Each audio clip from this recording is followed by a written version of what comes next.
Okay, one of my favorite topics, taking care of you. We are going to talk for about 10 minutes on all the tools I use to help to regulate my nervous system. How do we stay in this powerful state of being, instead of this primal state of being when we have flipped our lid and our prefrontal cortex isn't working.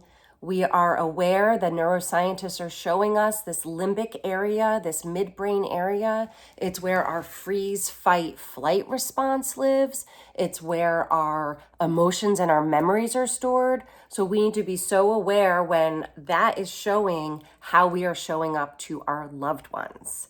Hi guys, it's me, Kristen Anker. I am back for more tools. Hopefully it'll be around under 10 minutes so that we can really fill our cup up so that we can give.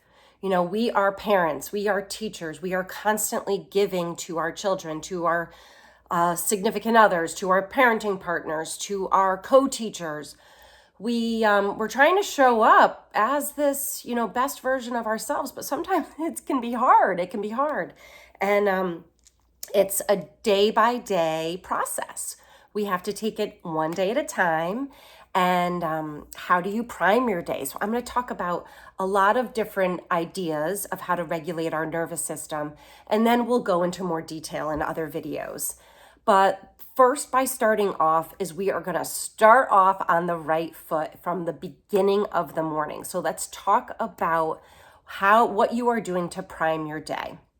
And I will challenge you to start off big, B-I-G. Begin in gratitude. Literally, you wake up in the morning. How can you start off just thinking of 3 things you're grateful for? This idea of gratitude is really huge. I'm doing more research on it, and the more that I'm learning about it, the more I'm like, this is a tool I need to do every day. So in the morning, I wake up, before I step out of bed, what are 3 things I'm grateful for?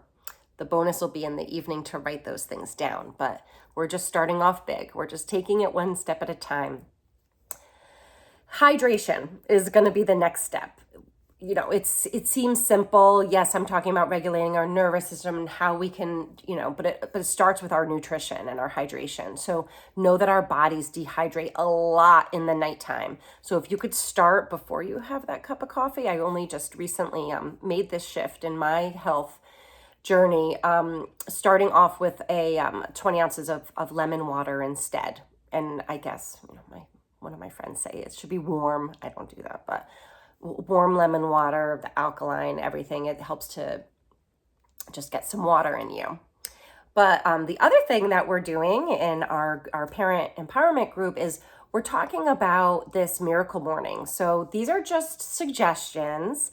It is researched heavily by Hal Elrod, the writer of The Miracle Morning, but I call it the Mom Miracle Morning. So we're going to look at this, but just thinking about it throughout our day. If you could do it first thing in the morning, wow, you would be having a miracle morning.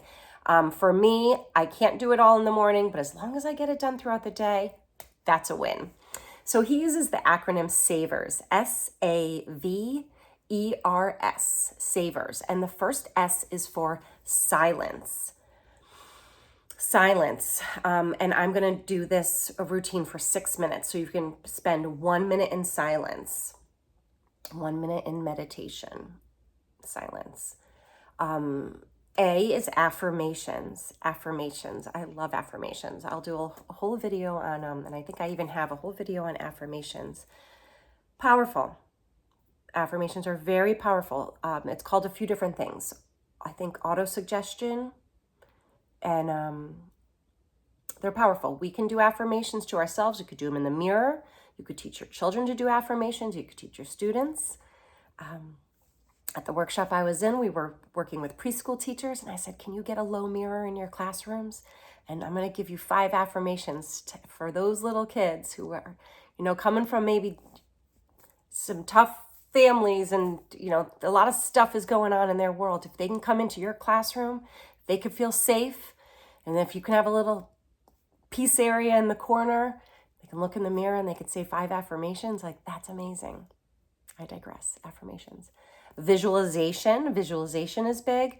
That's something it's a new tool I've been using just the past couple of years with my guided meditations, so that That's how I do my visualization, through a guided app.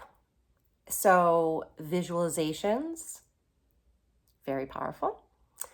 Exercise is the next acronym, E, exercise. So this is something that I don't do first thing in the morning.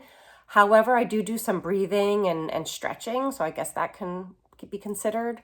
I need to do this. So this is something I'm going to work on too, E. The R is for reading. So reading, this is the miracle morning. They do it in the morning. That's not something I do first thing in the morning. There are so many other things I need to do as a busy mom. So reading is not one of them, but I see people doing, on their Instagram this is how I start my day. And I read out of the Bible, and that's probably amazing. So reading. And then the next S is scribe. So then journaling. So those are the savers. That's Hal Elrod's Miracle Morning. Highly recommend doing all those things. I give you the grace of doing them throughout the day, but silence, affirmations, visualizations, exercise, reading, and then scribe. So, but throughout the day, things are going to happen, right? Throughout the day, that's what one of my moms had said. She's like, Kristen, I'm doing it. I'm doing my meditation. Everything's great. And then the girls wake up and then the girls come downstairs and it's all done. You're just like, by 8:00, it's all like, it's hard. It's hard to keep it up. So know that give yourselves a lot of grace. I always tell my parents in my groups, we're saying just 3 out of 10 times, we're trying to show up as this positive, disciplined parent, but know that we're going to flip our lid and this is going to happen. So what do we do when this happens? When we have our prefrontal cortex is not working, we are in that freeze, fight, flight response, we're in that primal mode. How do we self-regulate? How do we go from here to here? And I have to say breathing. Breathing is the first step. Maybe the first step is awareness that I flip my lid. Actually, it is. Like I just did this last night. So we were talking about the steps of self-regulation. And it is first identifying. We're identifying the feeling. Validate the feeling. Identify the feeling that you're having. Maybe you're feeling mad. And actually, I'll tell you what those 4 feelings are. And there's many words that go with these 4 feelings. But 4 main feelings, this is what we teach in the preschools, is I might be feeling mad. I might be feeling glad. I might be feeling sad. And I might be feeling scared. So if you think about those 4 main feelings, there's so many different words that can go with that. So, maybe you're feeling scared. Scared is something that puts me in that, flight, fight. And it should. It's the survival response. Our brains are built to help us to survive. This reptilian brain, this limbic area, this part of our brain is the oldest part of our brain. So it was back in the day of the cavemen, I'm just digressing, talking nonsense, but back in the day, we needed to protect ourselves from a saber-toothed tiger. And so that part of our brain is there. It's in survival mode. However, we don't need to be in survival mode when we're just kind of stressed out. We're going to not make it to school on time.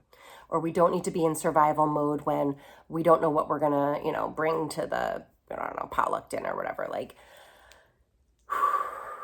that's, deep breath. So if we could be aware, identify the feeling, express that feeling, we just learned this in our workshop, using an I feel statement. I feel blank because blank, and I wish blank. If you can express with emotional honesty, I feel this way because of this. I recommend not saying, because you did this. Just how objectively, because of this, and I wish. When we even just question putting it into a format like that, it helps us to go back into our prefrontal cortex. It helps us to start thinking. We have to think of a response. So using an I feel statement. And then the next part is, how do we contain that emotion? And I'm not saying our kids need to contain it, because we need to let them feel how they're feeling, and they're going to feel angry, and you're going to validate you feel angry sometimes, but it's not okay to hit your brother. I see you feel angry. I see you're angry.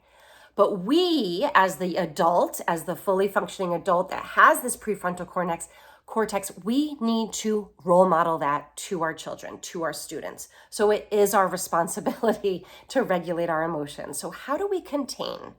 And the one thing that I'm doing, constantly teaching, is this box breath. Breathing in for 4 seconds, pause for 4 seconds, breathe out for 4 seconds, and then pause again for 4 seconds. And we are already up with our 10 minutes. So just focusing on that one tool, and I'm obviously going to have to do part 2, but one tool of the box breath, breathing in and breathing in through your nose too, not through your mouth. Breathing in through your nose, pause, breathe out, and then pause again.